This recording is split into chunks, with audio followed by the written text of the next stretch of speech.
pagi setelah kita. Nah, ya seperti biasa di hari Minggu kita memulai dulu dengan sekolah minggu dewasa.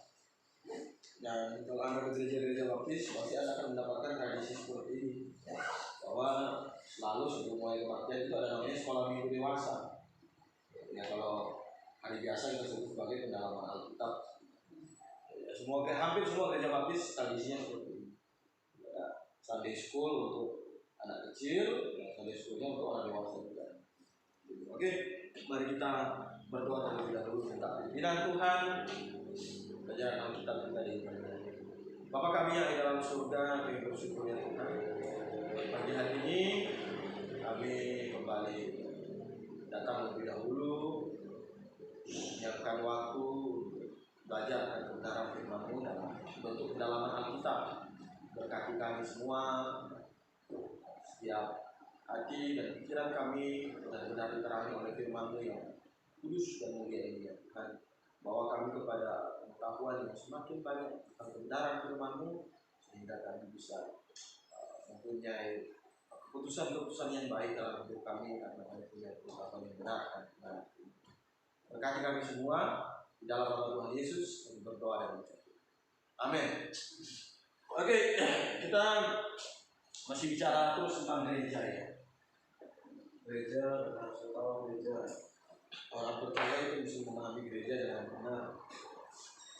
Dia tidak sia-sia datang ke gereja.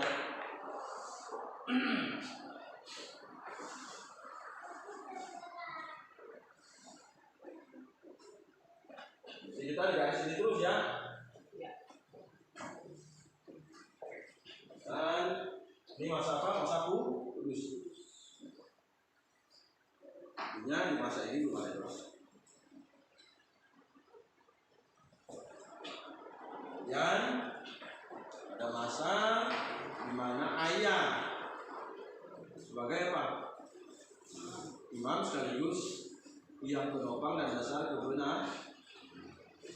Kemudian masa ini berakhir karena tidak banyak lagi bapak-bapak yang bisa bertanggung jawab akan posisi ini. Kemudian ada masa di mana imam itu beralih kepada siapa? Harun dan keturunannya. Saya bilang yang Lewi. Sebagai imam, sebagai Israel, sebagai yang penopang dan dasar kebenaran. Ini juga berakhir. Sekarang kita hidup di masa gereja atau jemaat sebagai tiang penopang dan dasar kebenaran semua orang percaya. Dalam apa? Kita hidup di masa ini.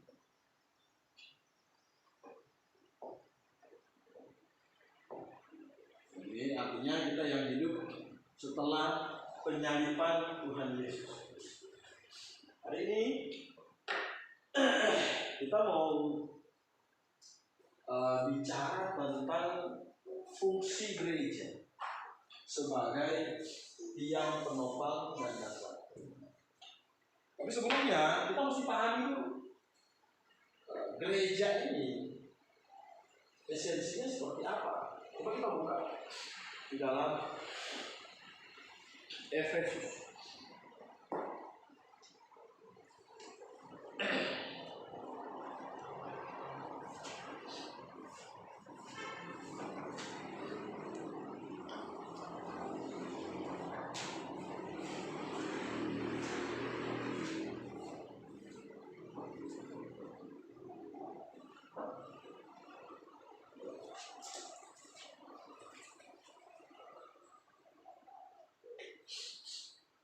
Kita lihat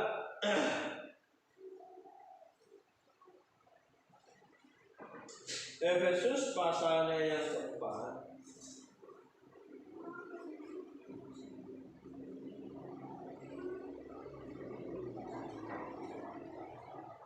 ayatnya yang ke-11.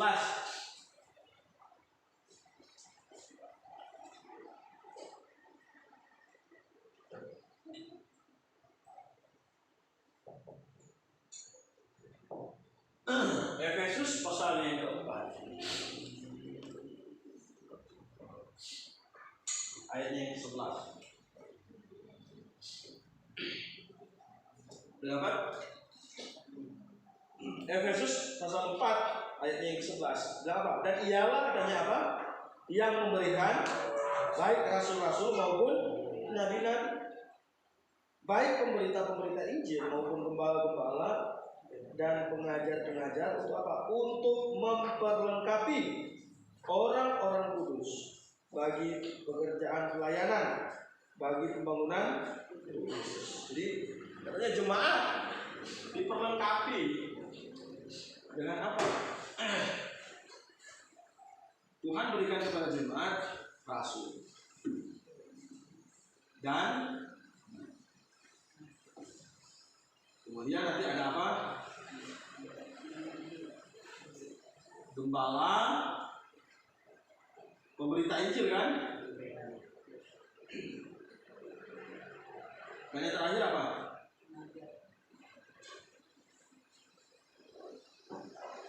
Pengajar. Jadi di dalam jemaat kita mau bicara sebagai yang merupakan dasar kebenaran. Pokoknya jemaat itu harus dibangun di atas dasar pengajaran rasul-rasul dan nabi-nabi. Itu penting. Kalau dulu rasul dan nabi masih hidup. Oleh sebab itu, sebelum Alkitab selesai ditulis, orang masih dengarkan langsung khotbah dari rasul-rasul dan nabi-nabi.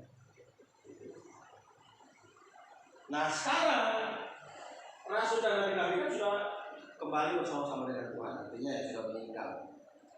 Jadi apa yang rasul dan nabi-nabi tinggalkan? Supaya ini tetap jadi fondasi kita. Ada yang bisa. Jadi apa yang di? Alkitab.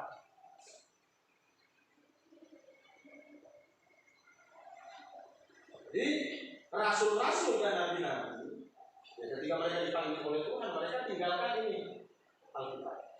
Artinya Tuhan tetap mau supaya jemaat yang benar ini dibangun di atas dasar apa?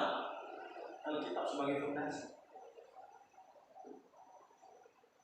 Karena kalau dari Alkitab ya tidak bisa disebut sebagai tiang penopang dan dasar kebenaran. Kalau tentang berarti harus ada rasul dan nabi dong di gereja. Ya untuk masa sekarang tidak perlu ada lagi. Karena peran mereka ini itu hanya pada saat Alkitab belum selesai ditulis. Oleh sebab itu kita bilang bahwa jabatan rasul dan nabi adalah jabatan yang menaungi proses pewahyuan. Ketika proses pewahyuan ini selesai, ya kan, maka jabatan ini tidak ada lagi. Oleh sebab itu rasul terakhir siapa namanya? Yohanes. Yohanes itu kan nulis kitab yang terakhir di dalam Alkitab, kitab Wahyu. Nah, ketika Yohanes meninggal, berarti semua proses pewahyuan juga selesai dan termasuk jabatan kerasulan tidak ada lagi. Oleh sebab itu kalau kita mau baca sejarah, setelah Rasul Yohanes itu tidak ada lagi rasul. Justru aneh ketika nanti tiba-tiba akhir abad bilang akhir abad 19 sampai dengan awal abad 20 tiba-tiba muncul, ini baru muncul gerakan-gerakan seperti itu, seperti William Seymour lah dan kawan-kawan yang ada dengan yang kita sebut sebagai gerakan apa? Gerakan Asusastri. Gerakan Asusastri artinya ini satu kegerakan yang terjadi di jalan Azusa di Amerika Serikat. Nah ini lahirlah kelompok karismatik. Bayangkan dari tahun berapa ini? Dari abad pertama kita bilang kan? Oke lah kita bilang abad kedua. Abad kedua setelah rasul-rasul mati ini tidak ada lagi yang menjadi begini. Tiba-tiba ada orang muncul tiba-tiba abad ke satu abad berapa tahun? 100. Jadi dari abad kedua sampai dengan abad 19 itu berapa? Jauh sekali. Tiba-tiba ada pengakuan-pengakuan, ada rasul lah, ada nabi lah, kemudian dapat inilah macam-macam. Nah ini yang mesti kita pelitikan itu. Jemaat sebagai tiang penopang masa kebenaran dibangun di atas pengajaran rasul-rasul dan nabi-nabi. Ya dulu nabi-nabi dan rasul-rasul memang punya otoritas untuk mengajar langsung jemaat itu. Karena Alkitab belum selesai semua, baru yang selesai baru perjanjian lama. Itu udah ada perjanjian lama memang. Tapi untuk perjanjian baru itu belum selesai, masih sedang ditulis bagiannya. Dan jemaat awal paham, coba kita lihat. Kisah Rasul pasal 2. Jemaat awal sangat mengerti kondisi ini. Kisah Rasul pasal yang kedua.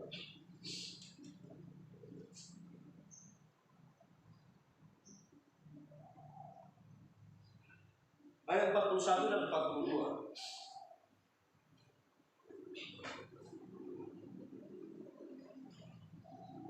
Kisah Rasul 2 ayat 41.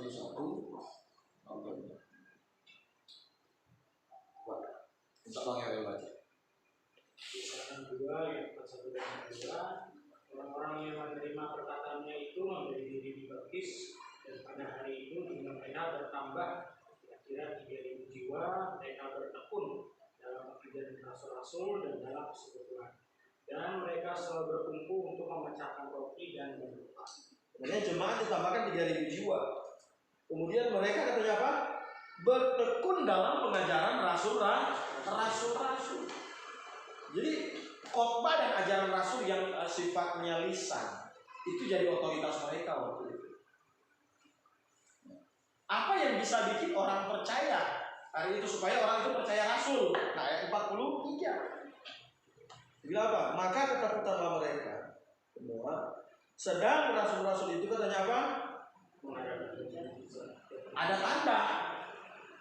Jadi tanda bahwa mereka ini bawa pengajaran Tuhan. Mereka itu punya karunia. Karunia melakukan tanda-tanda dan mujizat. Sebab itu karunia melakukan mujizat itu dimiliki oleh rasul-rasul. Tidak ada orang yang non rasul di dalam perjanjian baru itu yang bisa melakukan mujizat. Memang ada satu kasus insidental. Waktu Filipus Alkitab bilang melakukan mujizat, tapi di bawah otoritas rasul dalam pengawasan rasul. Selain itu enggak. Ketika tugas ini selesai, maka karunia yang menaungi, ya kan, tugas ini juga selesai. Jadi jabatan dan karunia satu paket. Jabatan rasul dan nabi, kemudian dapat karunia, itu adalah satu paket. Nabi pun tidak semua bisa melakukan mujizat. Tidak semua. Ada nabi-nabi yang memang melakukan mujizat, yang seperti Musa lah, Elia. Nabi tidak semua. Ada nabi yang cuma dapat penglihatan, ada nabi yang cuma dapat visi. Jadi itu pun dibatasi oleh itu. Jadi gini, karena orang mau bilang kalian mau batasi Tuhan, kita nggak batasi Tuhan. Tuhan yang membatasi kita dengan apa yang Alkitab. Kita nggak bisa batasi Tuhan. Yang bisa batasi keadaan ini Tuhan sendiri. Dan protokolnya adalah Alkitab. Lalu sebab itu, kalau kita ayatnya sudah sering kita buka. 2 Korintus.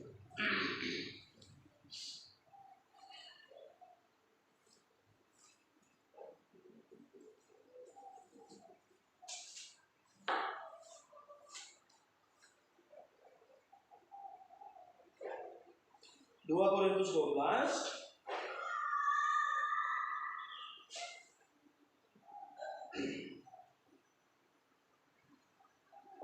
ayat 12, ayat 2 Korintus 12 ayat yang ke-12. 2 Korintus 12 ayat yang ke-12. Segala sesuatu yang membuktikan bahwa aku adalah seorang rasul telah dilakukan di tengah-tengah kamu dengan segala apa namanya kesabaran oleh tanda-tanda mujizat-mujizat dan kuasa-kuasa. Nah, ini yang bilang tanda kerasulan. Dan itu dijanjikan oleh Tuhan waktu di dalam Markus 16. Karena Tuhan janjikan ke rasul-rasul.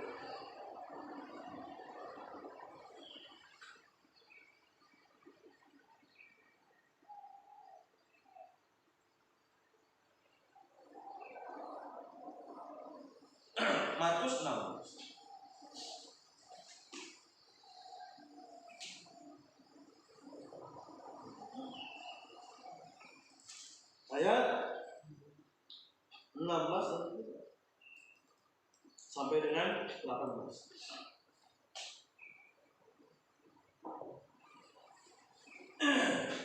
Coba ya saya baca. Ya. Siapa yang percaya dan dibaptis akan diselamatkan, tetapi siapa yang tidak percaya akan dihukum. Tanda-tanda ini akan menyertai orang-orang yang percaya. Mereka akan mengusir setan-setan dari kampung. Mereka akan berbicara dalam bahasa yang baru bagi mereka. Mereka akan memegang ular, dan sekalipun mereka minum racun maut, mereka tidak akan mendapat celaka.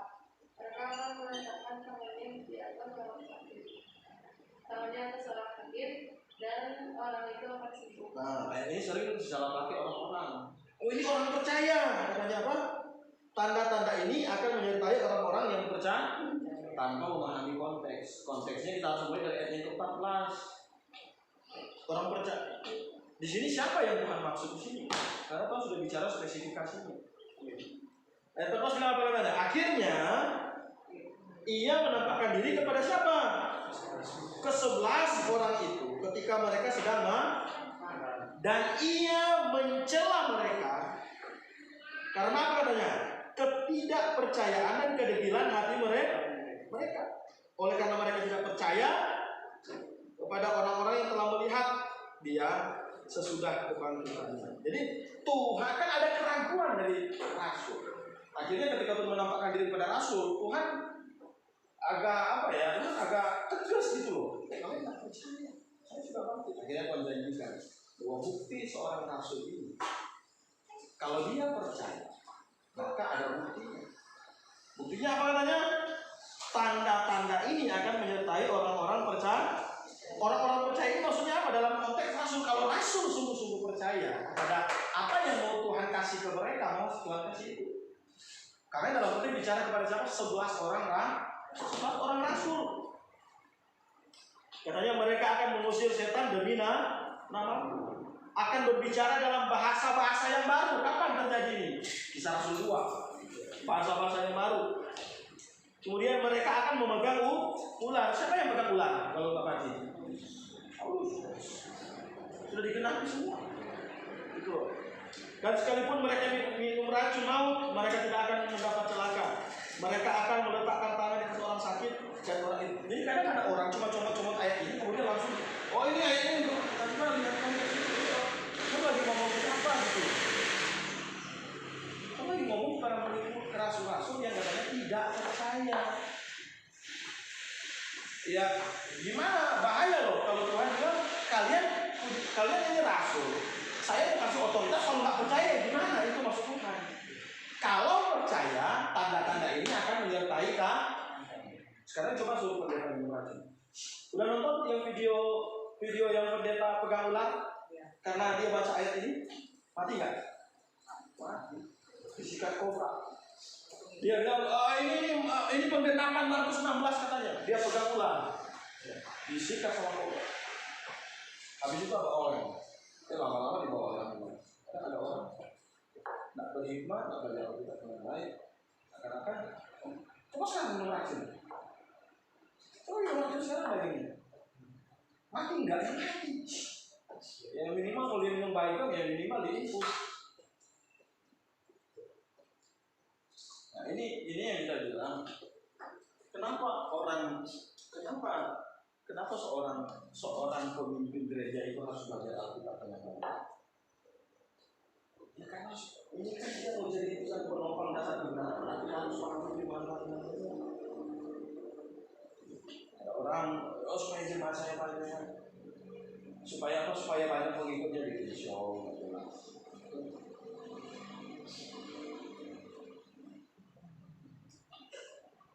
Ya apa bedanya dengan Tidak Dayak? Tidak Dayak tahu nggak? Tidak Dayak kan?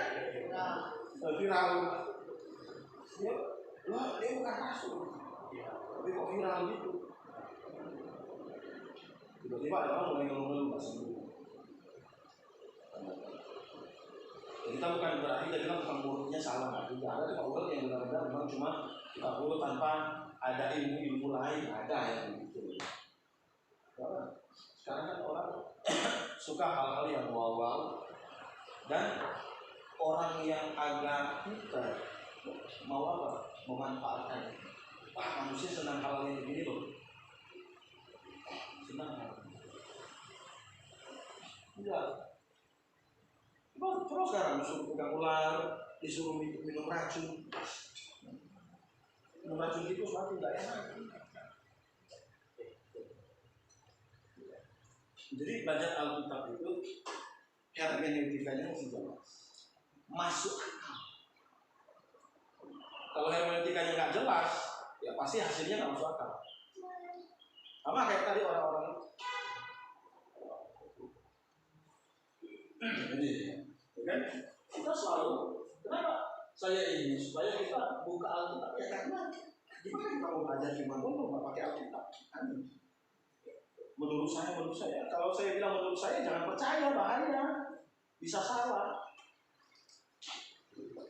Jadi katanya Tuhan meletakkan dasar jemaat itu kepada siapa?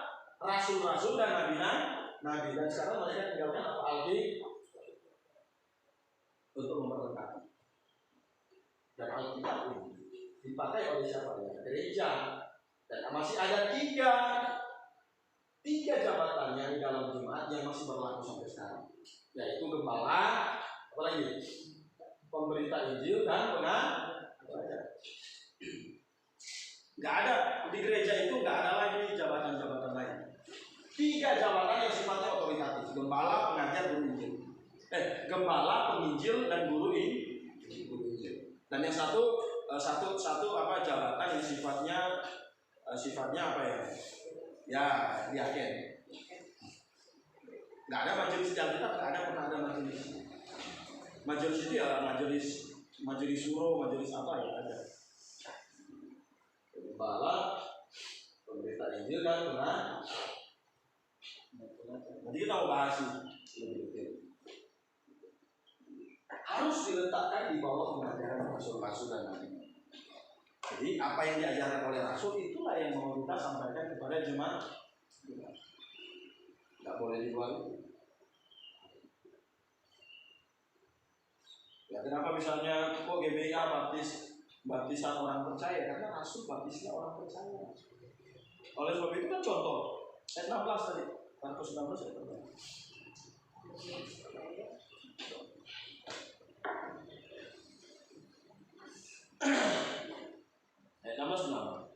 Siapa yang percaya dan dibaptis akan diselamatkan. Jadi percaya dulu baru dibaptis. Nah, ada juga orang yang mau pakai ayat ini bilang berarti harus dibaptis supaya selamat. Bukan. Ini satu kesatuan yang seharusnya tidak boleh lepas dalam hidup orang percaya. Artinya gini, orang yang sudah percaya pasti memberi diri dibaptis. Tapi baptis bukan syarat keselamatan, tetapi lebih kepada satu lingkaran yang nggak bisa dilepas. Orang yang percaya masih hidup di dunia ini harus memberi diri dibaptis.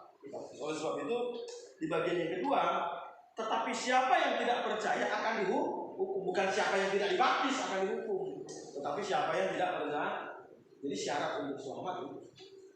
Kita ya, kenapa baptisannya selamat? Ya karena ya rasul ajarkan itu. Itu yang saya maksud. Rasul ajarkan itu. Alkitabnya. Jadi ini jemaat sebagai tiang penopang dasar kebenaran harus dibangun di atas pengajaran rasul-rasul dan nabi-nabi. Nabi-nabi kasih kita perjanjian lama. Rasul-rasul kasih kita perjanjian baru. Ya jadilah kita. Kalau ada orang bilang, oh ini Tuhan kasih saya penglihatan, kemudian nanti bulan depan akan terjadi seperti ini, ya kita nggak usah percaya. Karena dasarnya bukan penglihatan, dasar kita adalah Alkitab. Bukan orang-orang yang bilang, oh saya mengaku dapat. Kalau cuma mengaku dapat, bahaya gitu. Saya mengaku dapat. Saya mengaku disuruh oleh Tuhan, kan disuruh oleh Tuhan naik ke surga, lihat keadaan surga itu seperti apa, lihat keadaan neraka itu seperti apa. Ini kebohongan yang ada di dalam diri. Dasar kita cuma itu.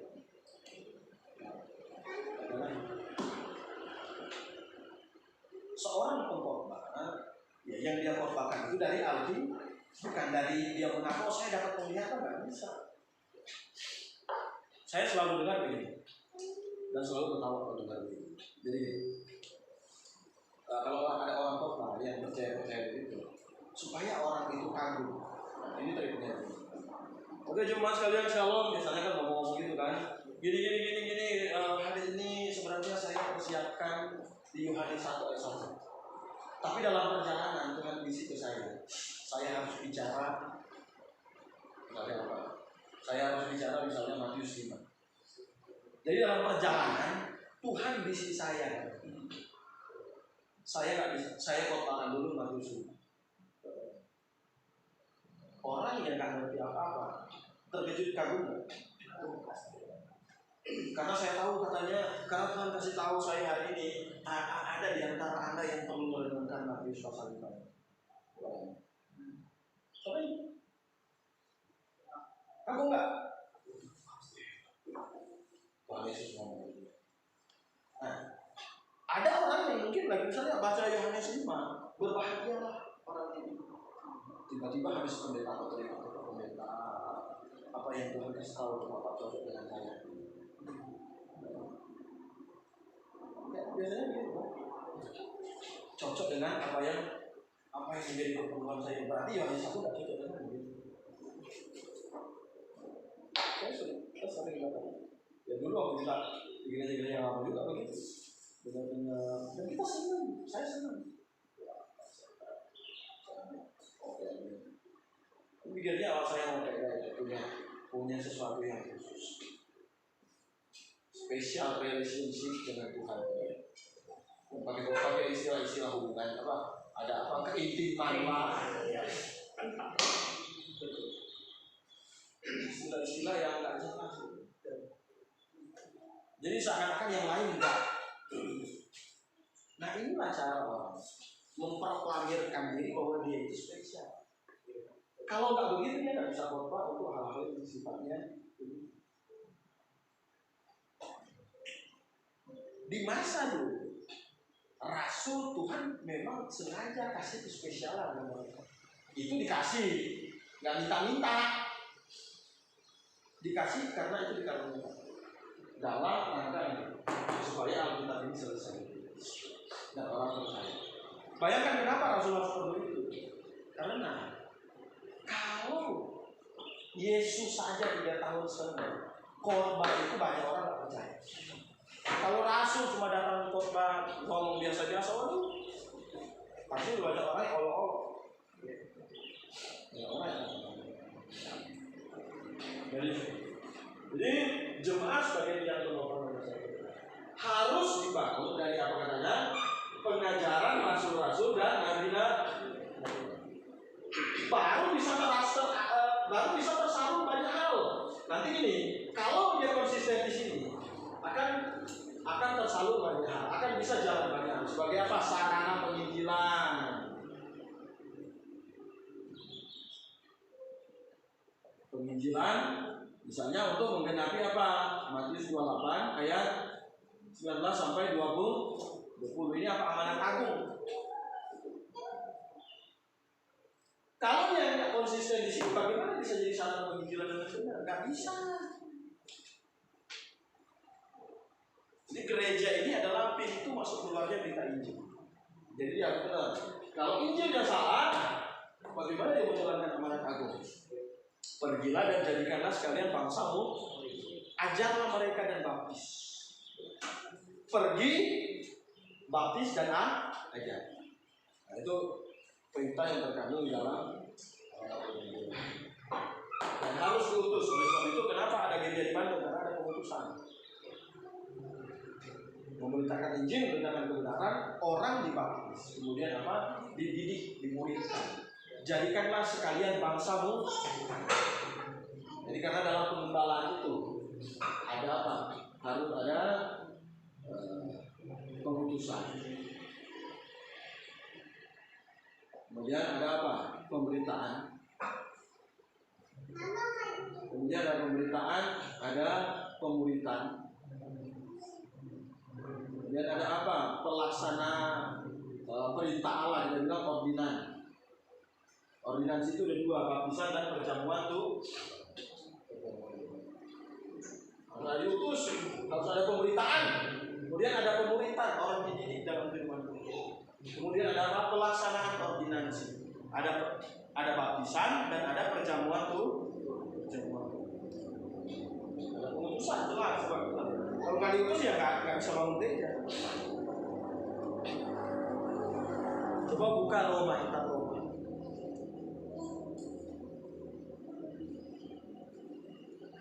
Roma 10 ayat 14 dan 15. Pengutusan. Nah, ini dua lah yang pemerintahan.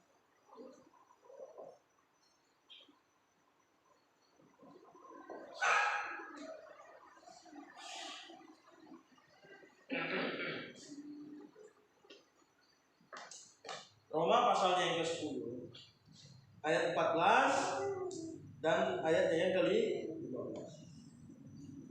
Tetapi bagaimana mereka dapat berseru kepadanya jika mereka tidak percaya kepada dia? Bagaimana mereka dapat percaya kepada dia jika mereka tidak apa katanya? Mendengar tentang dia. Bagaimana mereka mendengar tentang dia jika tidak ada yang memberitakan? Dan bagaimana mereka dapat memberitakannya jika mereka tidak diutus? Seperti ada tertulis, betapa indahnya kedatangan mereka yang membawa orang lain. Kalau literalnya, seperti ada tertulis, betapa indahnya betapa indahnya telapak kaki pembawa berita baik.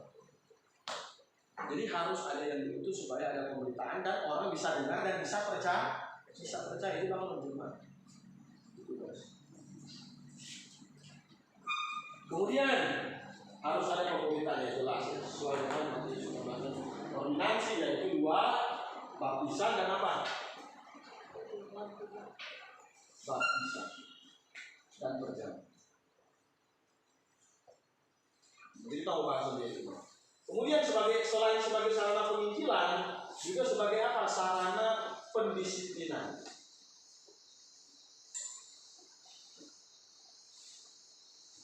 Jadi kita punya yang namanya disiplin orang percaya. Coba kita buka Matius 18.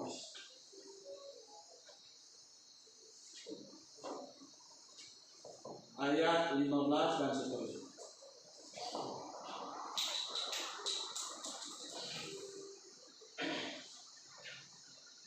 Matius pasal 18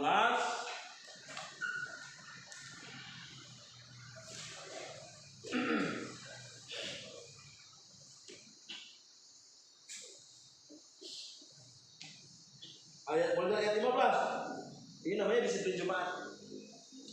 Apabila saudaramu berbuat dosa, tegurlah dia di bawah 4 mata. Jika ia mendengarkan nasihatmu, engkau telah mendapatkannya kembali. Jadi kalau ada orang yang jatuh ke dalam dosa, kemudian kita tahu, kita bisa bertobat kata dulu. Kalau dia bertobat, berarti urusan itu selesai. Kemudian katanya apa? Jika ia tidak mendengarkan engkau, bawalah seorang atau 2 orang lagi, supaya atas keterangan 2 atau orang 3 saksi perkara itu tidak disaksikan. Berarti bawa 2 orang sebagai saksi. Dan kalau tidak, jika ia tidak mau mendengarkan mereka, sampaikanlah soalnya kepada jemaat. Dan jika ia tidak mau juga mendengarkan jemaat, pandanglah dia sebagai seorang yang tidak mengenal Allah atau seorang pemurung. Jadi kalau sudah di hadapan jemaat, kalau orang itu tidak mau bertobat, berarti sudah bukan anggota jemaat. Itu disiplin jemaat. Beda dengan keimamatan yang mengaku dosa itu tidak sama. Jadi pelaksanaan disiplin, kedisiplinan Matius 18 itu kenapa? Karena gereja ini selain mengajarkan firman Tuhan, mau mendisiplinkan orang-orang supaya hidupnya lebih baik, supaya teratur. Oke, sampai sini ada pertanyaan? Jadi kalau ini berjalan dengan benar, maka ini akan berjalan dengan baik. Akan benar-benar menjadi sarana penginjilan, ada pengajaran pemuritan, kemudian menjadi sarana pendisiplinan jemaat. Oleh sebab itu dari dasar benar dulu. Jadi nggak boleh pakai yang embel-embel lagi, harus Alkitab. Bukan back to the Bible, tetapi apa? Standing. Kalau back berarti dulu pernah keluar. Back kan kembali kepada Alkitab. Tapi kita bukan back to the Bible. Kita nggak pernah keluar. Tapi kita apa? Standing. Tetap di dalam pengajaran yang Alkitab. Itu gereja. Ya. Jadi kalau Anda lihat di Indonesia memang gereja baptis ya isinya nggak kayak apa. Isinya ya memang yang pertama kalau terlalu banyak juga kalau sudah di atas 300-400 orang kurang kondusif untuk malam, nggak akan kenal satu dengan yang lain.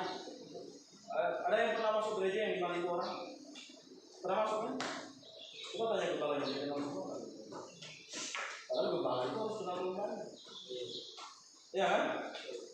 Gereja di Singapura yang 10.000 orang, di Korea puluhan ribu orang ke gereja. Coba tanya kepala yang kenal. Karena penggembalaan yang efektif adalah ketika gembala kenal gembala. Kalau ada gereja-gereja di Jakarta ya setahu saya ya kebanyakan sih gereja apa namanya gereja numpang, artinya cuma numpang lewat. Gereja yang sebenarnya mereka ya cuma senang datang aja dan tidak menekankan keanggotaannya yang jelas. Supaya penggembalaan itu ya. Ada pertanyaan nggak? Untuk pertanyaannya untuk kita bedanya ukuran menentukan bahwa ini adalah guru atau tugas kaos gitu ya dengan rasul apostolos itu ukurannya apa sih kalau jadi ini apostolos rasul itu dia juga sebagai seorang pengajar tugas kaos merangkap ya. Tapi ada di dalam gereja umat sendiri ada yang memang pengajar aja. Kayak Apolos ya betul, dia pengajar saja bukan rasul. Artinya dia tidak punya karunia untuk melakukan mujizat, tapi dia punya tugas untuk mengajar kita. Nah sekarang kita jadi tiga, ada gembala, ada pemberita Injil, dan ada pengajar. Nah sekarang untuk bisa jadi gembala itu harus apa? Jadi orang itu seharusnya jadi pemberita dulu, memberitakan Injil evangelis. Dia nanti kalau gerejanya sudah mandiri, baru ditentukan jadi gembala. Jadi saya ini adalah penginjil yang diutus dari GBA Grape. Nah, kok nggak ada pengajar? Ya pengajar itu bisa dimasukkan ketika gereja itu benar-benar perlu seorang pengajar. Kalau itu masih bisa dihandle oleh seorang gembala, berarti gembala itu adalah pengajar juga sebenarnya. Jadi kalau kita belajar ilmu misiologi ilmu misi, gembala itu adalah tugas multifungsi. Sebagai seorang penginjil juga seorang gembala. Seorang gembala. Dia tak mau lihat syarat-syaratnya seperti apa. Oke, ada lagi pertanyaan? Gereja, punya berapa ini? Sudah ya, lepas. Oke, banyak nggak terasa ya? Oke, kalau tidak ada pertanyaan,